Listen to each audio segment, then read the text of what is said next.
everyone, welcome back to our podcast. I'm Shalene. And I'm Maya. And this is my mum. And me.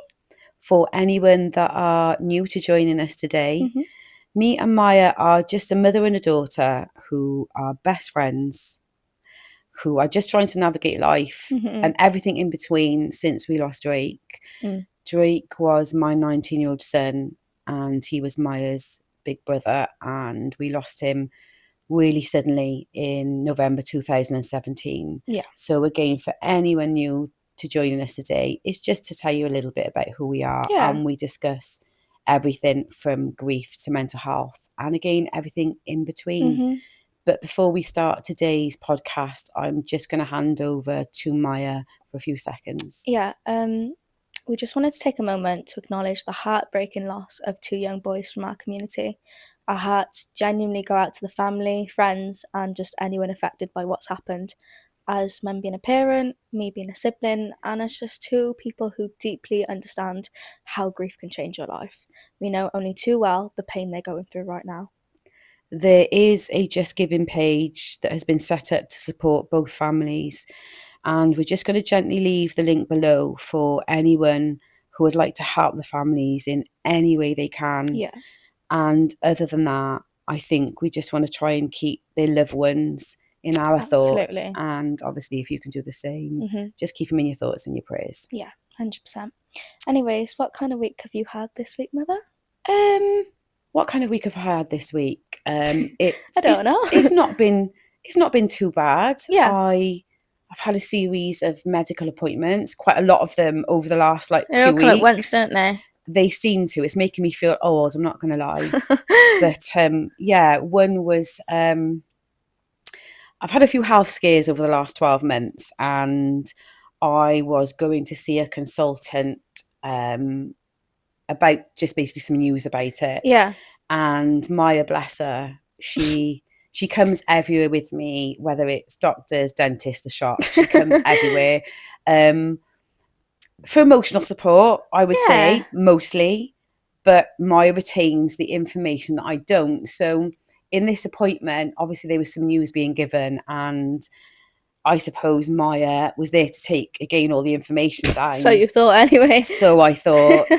So I'm just setting the scene, myself and the consultant having, quite an open conversation about my health. Yeah. And what me and the consultant turned around to see, it just wasn't what I expected. I know. I'm going to paint a picture for you. Unfortunately, we're not a visual podcast at the moment, so you're just going to have to picture it in your head. Basically, I had this, it's like a shell jacket on, isn't it? Where you can basically hear every single move. Ruffling. All I could hear was lots of ruffling for like a few minutes. Packet of crisps being opened. That's what it was like. I had my AirPods in my hand, so I don't know what I was actually trying to do, to be honest. Put them in or take them out. I have no idea. Either way, they literally went flying across the room. So that was that. I thought, it's all right. Look, these things happen. I'm just going to go pick them up. One was kind of stuck into the chair, so a bit of a task. Did end up getting it. Sat back down. Went to put them back in. They've only fallen out again. They went a bit further this time. They went a little bit further that time. I thought, right, my second time, are you joking? Sort yourself out. Picked them back up. Sat back down. A third time. Literally this time they went. They literally could not have gone further. They were in a different postcode. Yeah, I've dropped my AirPods. I've dropped my phone. I'm literally playing Twister on the floor by myself. In the splits. And they've both turned around and were like, you okay? And I'm like, yeah. Trying to style it out. Wasn't. I thought, mate, get me out of here right now, because there's no way I've just done that a third time. Well, they were dropped as well. They weren't just, it wasn't like over a period of half an hour they were dropped. It was literally seconds consecutively after each other. You know, when you think in your head, surely not. I'm like, surely not. I said to Mum, if there was a fourth time, I was walking out. You was getting up and walking out. I was getting up and walking out. It gave us a little chuckle when we kind of listened to the news, or we done all the way home. I know. I have to say as well, it was quite a painful appointment. So the cardiologist was very much a one-word answer kind of guy. And then my mum, as you'll probably have gathered by now, was a bit of an over-explainer. So terrible parent. It was the worst match. I'm trying to tell him the ins and outs of everything. Yeah. And before I've given him the answer, he's asking me another question. And I think that's what it was. You said you were just ping ponging, watching us ping Yeah, pong. I was just in awe, like watching them both go back and forth. The over-explainer. Yeah. And the man of very few words. Yeah, brain frying if there ever was one. And then Maya playing Twister on the floor. Yeah, Maya is very much Miranda. It's a British sitcom. Yeah, if you you've haven't seen it, if you know, you know. If you know, you know. Maya literally is Miranda, Yeah. and I'm probably the Pro Max version. Yeah. If there's something to knock over, we'll knock it over. If there's something to drop. But that's part of who we are. I know. And I think that's one of our toxic traits. We laugh in the most serious situations. It's a nervous laugh. So we laugh in the moments that we shouldn't. But this is the thing. I've always done it consciously, knowing that I'm going to laugh in these situations. But now I've been doing it subconsciously. Like, well, obviously didn't mean to drop my AirPods 3 times on purpose, but still did it. So I don't know. I can't even fathom what I was doing. Maybe we'll just put it down to trauma. Yeah. Although you have been clumsy ever since I popped out the womb. Yes, ever since I can remember. But to be fair, the apple doesn't fall far from the tree. No, it doesn't. You being the apple, me being the tree. Yeah. Well, gathered that one. Yeah. Okay, you put some content out about a week and a half ago about how difficult life is for a younger generation, and you being 19. Mm-hmm. So maybe one of the questions I wanted to ask you is, do you think people underestimate how hard it is being young right now? I would say, yeah. I'd say people are opening their eyes to it a little bit more. You know, mental health has been something, like, it's been a part of my life for as long as I can remember, even before grief came along. And I think there is so many young people now, thankfully, openly speaking about these things, that some older generation, you know, are acknowledging it, you know, parents and things like that.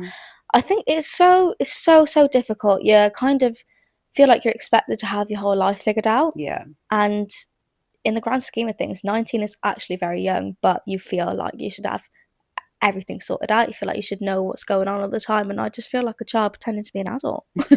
Honestly. Same. I see this TikTok the other day. It was like, my mum at 22 had 2 children, married, and there's me at 19, and I'm like, I'm telling you to come see my room when it's clean. Or I need a reward when I've made beans on toast. Literally. Like, it's literally crazy how over the generations things have just... But I don't know, it's so weird. It's a very, very different way, because we were saying the other day, I was pregnant at your age now, just for Drake. Yeah. And you can't even begin to understand how I would have a child or be pregnant at like your age, because crazy. It is. But I would hate to be your age in this day and age. Yeah. We talk about it.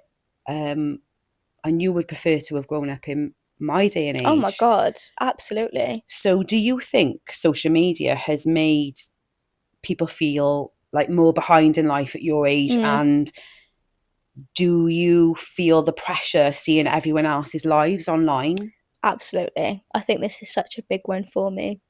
Social media is such a toxic place, and I will die on that hill. I think there's been a lot of benefits from it. I think now you have a platform so people can work from the comfort of their own home. You see like the influencers, like content creators, and then you've got like mainly like a male focused industry, but like the trading and like the AI based stuff. You can do basically anything now from your phone, you know? People won't go out and get a 9-to-5 job because it's all on your phone. Or this is my thing. People in a 9-to-5 job are thinking, well, what am I doing wrong? Do you know what I mean? Like, why am I out here slaving like 12-hour days or whatever for somebody else when someone can just click a button on a TikTok and get 1 million views and get paid for it? So I think it's kind of, you strive for so much now as well, because you see, like, again, like I'll go back to the influencers, the content creators, kind of normalizing that 5 holidays like a year is normal, when it's really not. It's not. You know, like going back to when I was a kid, you know, it was like a treat to go on 1 holiday a year. Do you know what I mean? If that. And I think it is just normalized now that someone's day should be, I don't know, getting up, like going to the gym, and then how, like, being able to go shopping and things like this. But it's not normal life. It's not, because again, we discuss it so often about, especially when we're having, especially you when you're having, you know, a bad Yeah. period of time. I think there's so much pressure from social media on, like you said, people only put the best bits of themselves on social media. You're guilty of it. I'm guilty of it. Yeah. You know, you're not gonna have a bad day and just post yourself bed rotting. Yeah, Unless you're really exactly. brave, like what we're Yeah, trying to it's do. what I'm trying to build. Yeah, build up to that. But for the most part, yes, social media makes you compare yourself, is what I'm Yeah, saying. I think comparison is the thief of joy, and I think we're all so guilty of doing it, even unconsciously, because I know I do it myself. It's the And norm, then, though. yeah, that's what I mean. It's become the norm now that you've got so much to compare to, and it's almost like you're scrolling on TikTok. You see one girl, and then she's just come back from Dubai from a third time this year, and you see another TikTok, and then it's like, just bought my first Chanel bag. See another TikTok, and then it's like you're sat there, like literally in your head, like, what am I doing wrong? And Yeah. is this normal? But it's not. It's not normal. And I think there's such a balance now in our generation, whereas I think that people, when I'm striving for something, I'm striving for everything. Do you know what I mean? Which I Yes. think a lot of people can kind of relate to, is that you feel like it's a bit all or nothing, and then you burn yourself out. So it's Because, that overwhelming feeling yeah, of, again, you see one person yeah, doing one thing, then you scroll to the next reel and you've got someone else doing doing that. So another. you again, you feel like you're less than. Yeah, I suppose you could say that. And it's like, I'm not taking anything away from influencers, content creators. I think what they do is amazing. If you have the opportunity, absolutely go for it. Do you know Yeah. what I mean? But I think it's so important, and I think people are starting to do it now, is to show both sides. So yes, today I've got up, I went to Pilates at 6 a.m, and when I got a match, I've shopped, I've done my work, and I've had a great day. But then I think it's also should be a factor to have the other side of, actually today I felt rubbish, I wanted to sit in bed, do nothing all day. And I think there should be the both sides of the coin, which is why I think what we're doing now is just so important to me, because especially for young girls seeing all this, you know, I'm affected by it, but I'd say only in the past year or so, maybe 2 years, it's become such a big thing. Yeah. But we're, you know, young girls, which is that's all they know now, they see these influencers everywhere. Yeah. I think it's so important to bring them, you know, bring So them back down to you mean reality a even little bit. generations like slightly younger than Slightly you as younger than well? me, You think yeah. it's worse again for Yeah, them than your absolutely. age? I think maybe like, you know, 12 to 14, 15, because again, kids are on social media so young these days as well, because again, that's normalized, and you know, it wouldn't have been back when I was a kid, but it is now, and that's no fault of their own, that's just what they've grown into. But yeah, I think it is important that people kind of make it more normal to show both sides of the coin. Do you know what I mean? Yeah. Which, like I said, I'm going back to it, but this is why I feel so strongly about what we're doing, because I want to show young girls, young boys, that it's okay to, you know, get up and feel positive one day, but then the next feel like everything's falling apart, and it's just a feeling, and it will pass. Yeah. Do you know what I mean? Yeah, you had a few bad days last week, and it was after you'd done the content about being 19, Yeah, and I then was going to talk about you this. flashed into saying, but that was me a year ago, like feeling, you know, kind of really down and overwhelmed about it, because you had been feeling positive when you recorded it, and then you felt a bit funky about it a few days after. See, this is my thing, and I wanted to kind of talk about this on today's episode, because I did put a video out, and how I was feeling in the moment was, yeah, I'm feeling positive. I've completely flipped the narrative, like I've changed everything.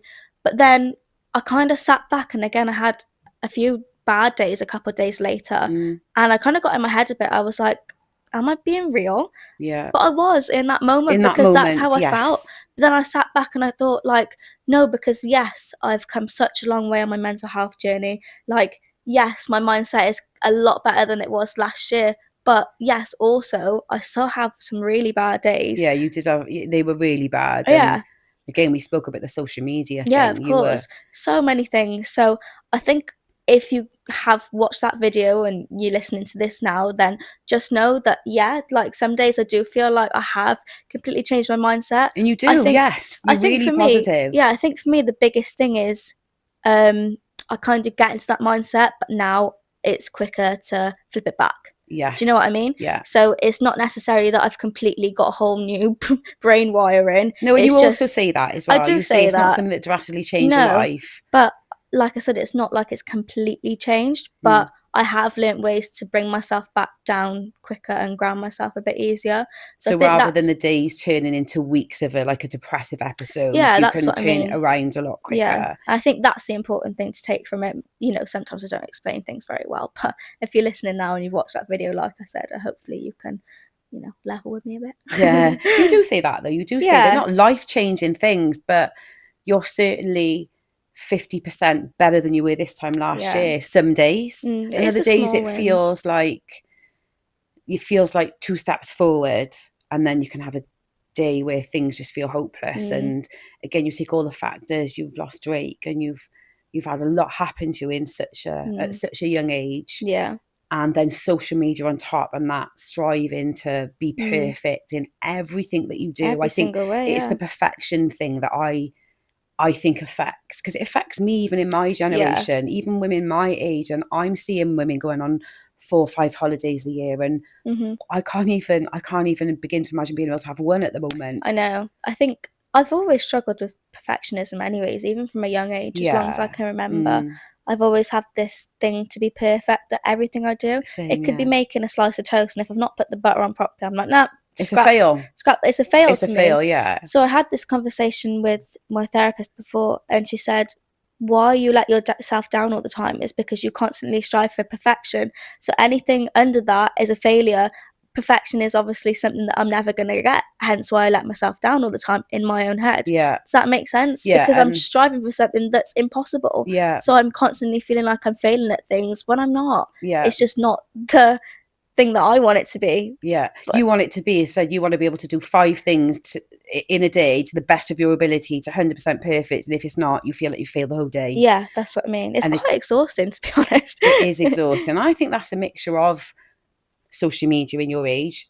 You've grown up with it, and there is that strive for perfection, when in reality we know now as well from doing the podcast now and all the messages that they're people struggling silently. So again, hopefully we're paying attention to it. That was my next question. Do you think that people your age are actually coping, or are they just doing what society wants to do and pretending to cope and pretending to be okay? Yeah, I'd say pretending. Yeah. I use the phrase masking. Masking, that's a better word. Sorry, because I think a lot of people do that now because it's uncomfortable to say how you actually feel. Like I said, I made a video on this last week, I think. It's so uncomfortable to sit there and tell someone how you're actually feeling because, you know, the answer is scary as well. Yeah. So I do think people do sort of, I don't like the phrase pretend.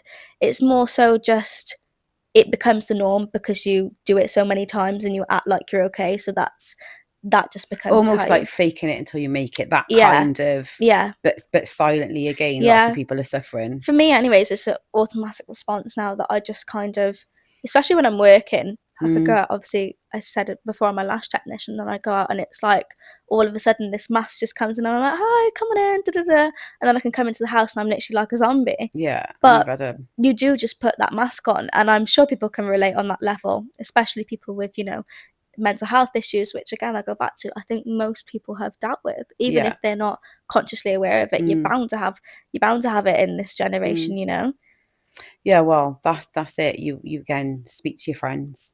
Yeah. Somebody will listen to you, talk to them about your problems, because I think the worst part of it is, again, that fear of your generation and mine, of that failure. Yeah. It's like it's not okay to fail anymore, because everything is so documented online.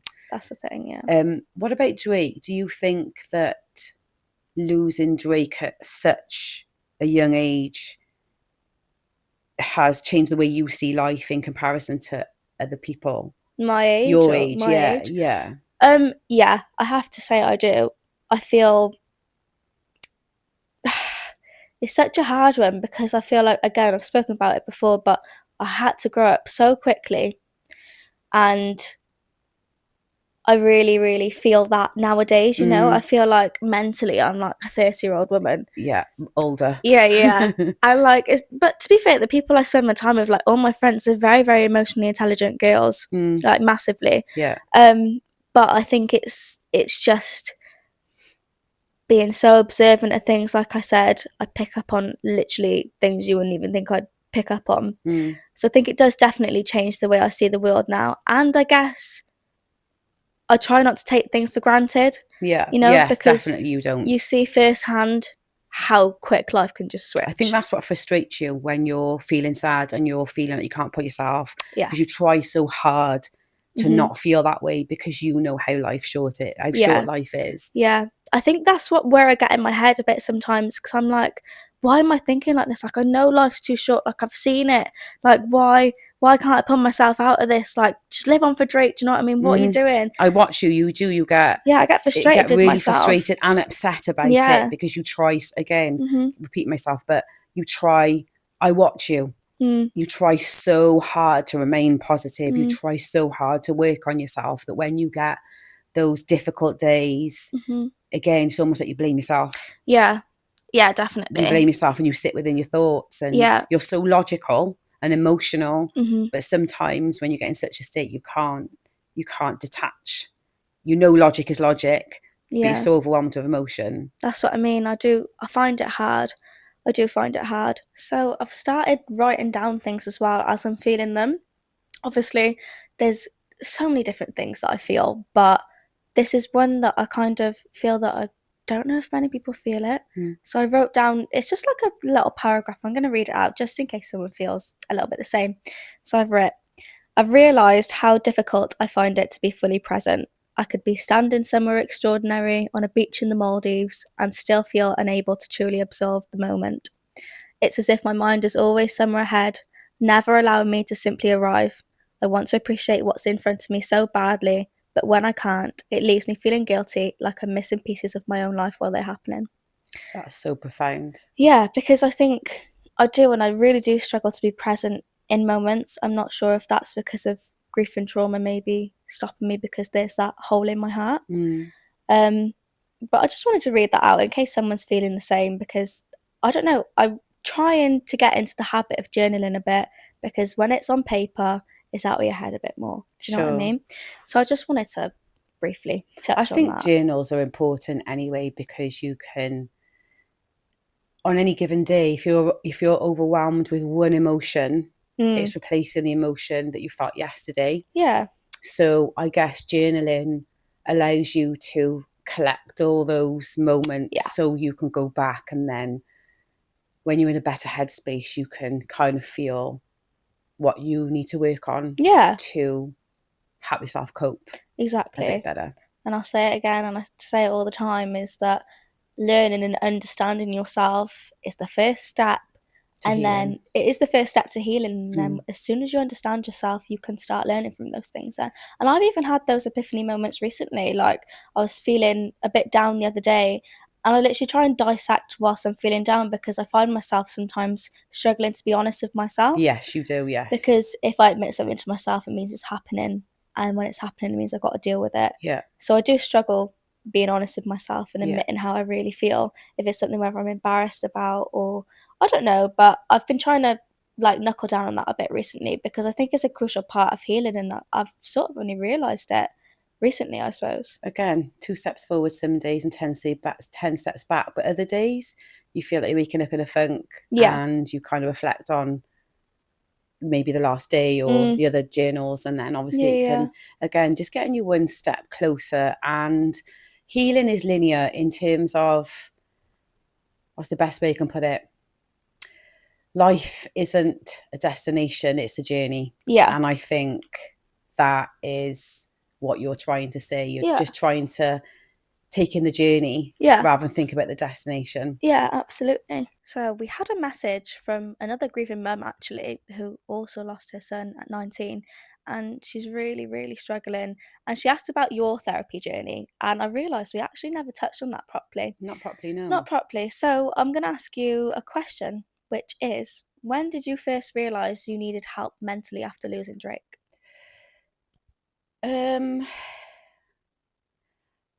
I think at first I was just surviving minute by minute, and I don't even think I processed what had happened properly for a long, long time. No, I agree. I thought what I was feeling was just grief. But when the months and then the years were passing by and I was still stuck in panic, fear, exhaustion, and overthinking everything, I think the moment I realised I needed help was when I stopped recognising myself anymore. That's good. And not good, as in like the way you said it was good. Yeah. You know, that first part, even though you're in so much pain and you understand or you know what's happened, but your brain won't, it refuses to recognise what's happened. It's like being out of body, isn't it? I mean, completely disconnected from everything and anyone around me. And I think that everybody that was around me knew I needed help before I knew I needed help. Oh yeah, 100%. And obviously you were really young. So, you know, when it first happened, you weren't at the age you're at now. And I didn't recognise myself anymore. Maybe about kind of a year after Drake died, so going into the summer of 2018, I started going out and drinking, and I was maybe, careful how I put it, I was bothering with and entertaining people and being with people that I wouldn't normally be around. And everyone was telling me at that time that I was hitting a bit of self-destruct. It's not who I was before Drake died. I was a mum. I was teetotal for 15 years. I didn't drink at all for 15 years. And I started drinking heavily about a year after Drake died. And I suppose what I'm trying to say is I thought I had my shit together and I thought I knew what I was doing.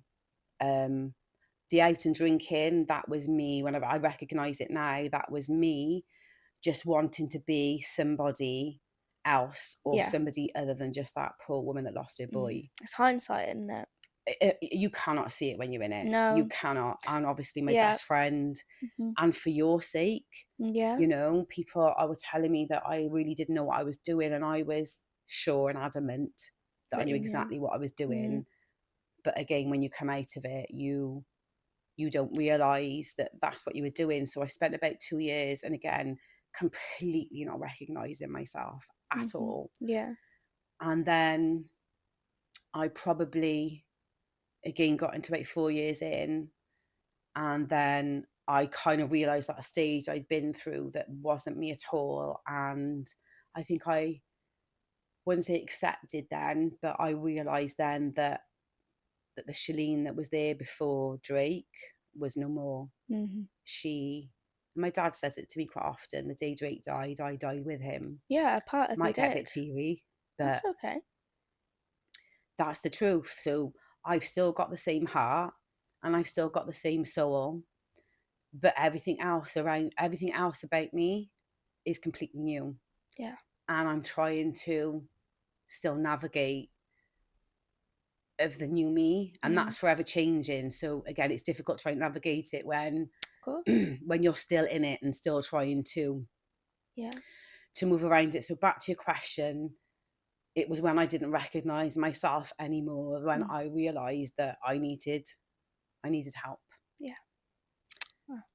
Yeah, making me get emotional. I know. I try not to, but it's hard. No, I know. It's just hard hearing you talk about. Obviously, we talk all the time, but hearing you say certain things, it just breaks my heart for you. You know. I think it's in these moments when we know whether people are going to be listening to our story, you recognise that it is your story. Yeah, I think you do push it I know I personally have pushed everything to the complete back of my mind, Yeah. where when I'm talking about things now, it almost doesn't feel like I'm talking about myself. It's almost like talking about a movie you've watched. Yeah.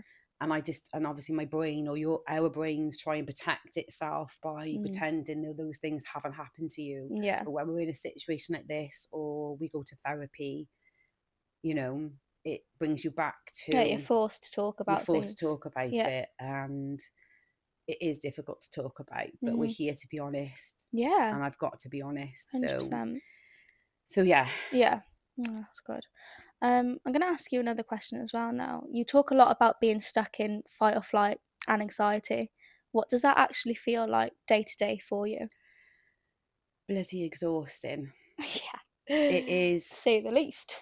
It's something like what you just kind of explained in not being present. Mm, It's so again, I've discussed it. I had anxiety and depression before Drake died, yeah. but now it's just magnified by a million. Mhm. Like, that's how it feels some Yeah. days, like a million. um it's like your body never fully relaxes, Yeah. even when nothing bad is happening. Yeah. My body is just, so it's not just my brain, it's my body and my brain that just feels like something bad's going to happen all the time. Mhm. And it is exhausting. My brain, even without me knowing, so it's conscious and subconsciously, my Mm. brain is constantly scanning for danger, Yeah. worst case scenarios, Yeah. panic.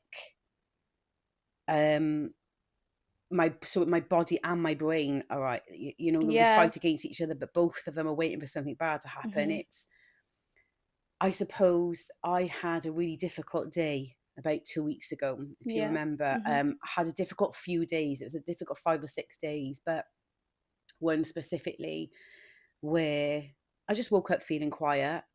And I can't describe. You just know that you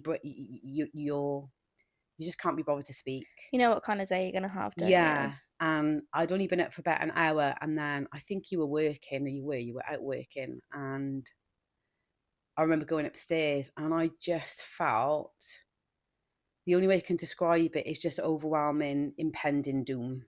Mm. The panic. And then I didn't feel myself, and I felt very disconnected from who I was, like my body Yeah. and everything around me. And then my brain starts catching up.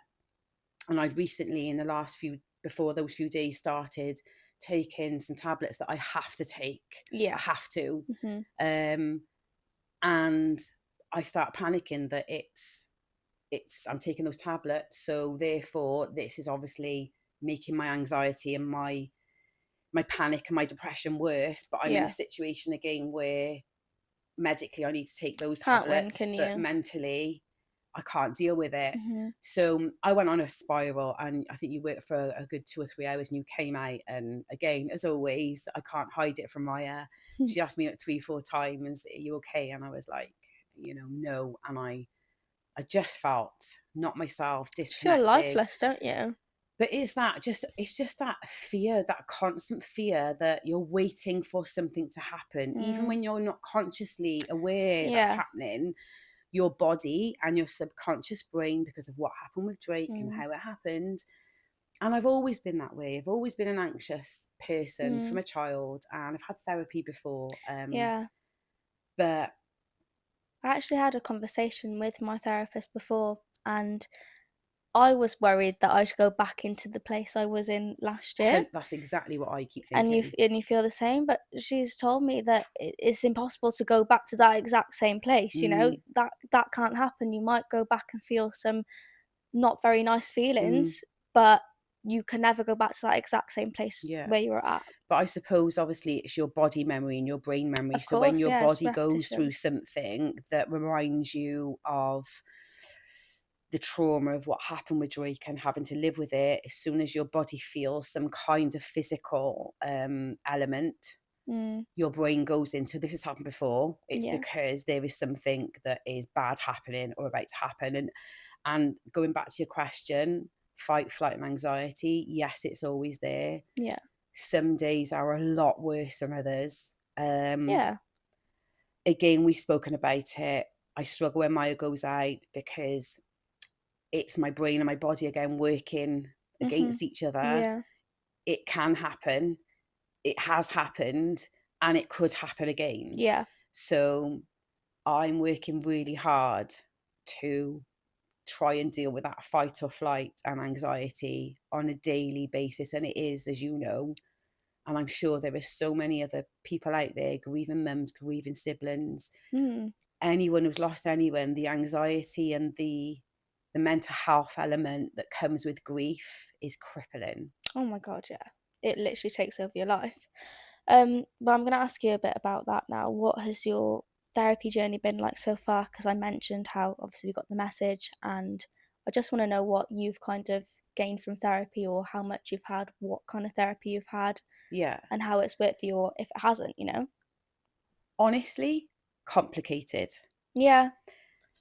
I've had moments of therapy really help me understand myself a little bit more, Yeah. especially with the trauma side of things. But I've also had, and I have a lot of just those frustrating times where I get frustrated with myself because it's not quick. And again, it's that feeling Yeah. of 2 steps forwards and 10 steps back some Yeah, of days. course. But in terms of my actual journey since Drake died in November 2017.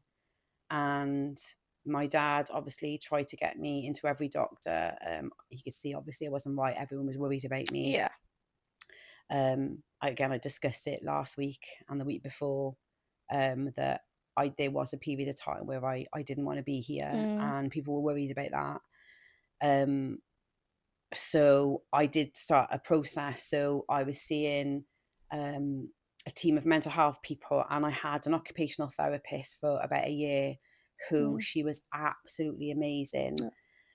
When I didn't turn up to medical appointments, she would come here. There's quite often I missed appointments and I was just in bed. I could hear her knocking the door. She didn't want to give up on you. She didn't want to give up on me, and she was absolutely fantastic. And that took me up until just before COVID, and I was just about to start trauma therapy, and it's called EDMR. I always get the letters mixed around. And basically it's trauma therapy, and it's they use light therapy to bring back those traumatic events in your life and revisit them so they can try, and it's basically to do with processing. My Yeah, I brain get to the hasn't bottom of it. processed any of what's No. happened, and I still Yeah. think that. I still wake up every morning shaking my head as if Drake hasn't passed away. Yeah. So I was due to start that, COVID hit, and obviously appointments stopped happening. By the time we all came out of lockdown, and there were so many people suffering with mental health and realising after spending time alone and so on that I fell off the waiting list. Yeah. So I've pretty much been left to my own devices. I've been back on waiting list now for about a year and a half, and I've just had some breakthrough. Yeah. Where I've had some assessments in December, and I've got another assessment now on the 26th of this month. Just again, I don't think anything's ever going to fix me over Drake, but if I can learn to cope a little bit better, I'll take anything. So Yeah. at the moment where we stand currently today, I'm just waiting for a few more assessments so they can work out my plan of action. But I'm almost sure it will contain the trauma therapy because I need it. Yeah. This is a thing I was going to ask you as well, because I feel like that kind of correlates to that a little bit. Is, do you think part of you is scared to heal because it's like, I suppose when you feel like you're healing, it almost feels like you're leaving them behind, in a sense, even though that's not the case. But it can feel like that sometimes. Well, yeah, I've said it. I think I say it out loud all the time when we talk about therapy, whether it's just you and I or rest with family and friends or on the podcast. Yeah. Yeah, I think part of me is scared because when grief becomes part of your identity for so long, healing can almost feel like healing's not normal. Yeah. I only know how to live in a trauma state and in a grief state Yeah. for nearly, it'll be 9 years this year. It's a long time. So yes, I'm frightened because this is my normal feeling like this. So a fear of the unknown of I'd love to handle things a little bit better, but there's a part of you that worries, if I laugh more, if I cope better, does that mean I leave them behind? It's a kind of like a mum guilt in a way. Yeah, is one of the I can imagine. feelings. Well, I can't imagine actually. When you have mum guilt for things like not be, back in the day when you and Drake were in school, or not being able to attend sports day or an assembly because I had work commitments, that kind of mum guilt is awful. But what you're normally used to doing is, even though your child doesn't know, it's that mum guilt you still have. Yeah. And you still internally want to make it up to your babies or your children. So if I ever miss something, yours or Drake's, consciously I would take you out to the toy shop on the Saturday I was off work, and we'd go and have food, and we'd take you to the park, because that was relieving my mum guilt. But with Drake, it's just a whole different situation, isn't it? You can't make up for what you feel guilty for. No. So feeling guilty for healing, I can't ever make that up to Drake. So yes, it stops me and it keeps me in this state. And I remember my dad's eulogy from Drake's funeral. I know what you're going to say. And lots of people since Drake's funeral have, if they've lost someone, they've mentioned my dad's words. And my dad's words, it said that grief is love with no place to go. So true. Which is so true. But it's all the other emotions as well as the mum guilt. So am I scared of healing? Yes. But I think I'm starting to realise I'd like to get to a place in time where healing doesn't mean that I love Drake any less. Because that's just not possible in my eyes anyway. Oh my God, no. But I guess it just But it doesn't means... stop how it's your feelings, do you know what I mean? Yeah. And that doesn't just go away. No. But I guess what it does mean is I just want to be able to learn how to carry him differently. Yeah. I would like to get to a place where, because you've seen it, you see it firsthand more than anyone, the effects of grief, what it does to me. Yeah. It's hard, I'll be honest. Some days, seeing you, it's hard. Like, it's one of those situations where I just feel helpless and I can't do anything to help you other than just be there. But me being me, I want to do so much more than that. That's the same as me with you. Yeah. I just talked about the mum guilt. It's having an emotion, but when they're not here for you to be able to fix that emotion and make yourself feel better about it, whether it's mum guilt, whether, I have to home in on the mum guilt, because there's always a release from that when they're here. Yeah. You can always do something to rectify it. I can't do anything to rectify anything bad that happened in Drake's life. But I try my damnedest to make sure that anything in your life, I am a fixer and I want to fix you. And it's really difficult when I can't. And I know I can't fix you over Drake, but I do know that we've got each other.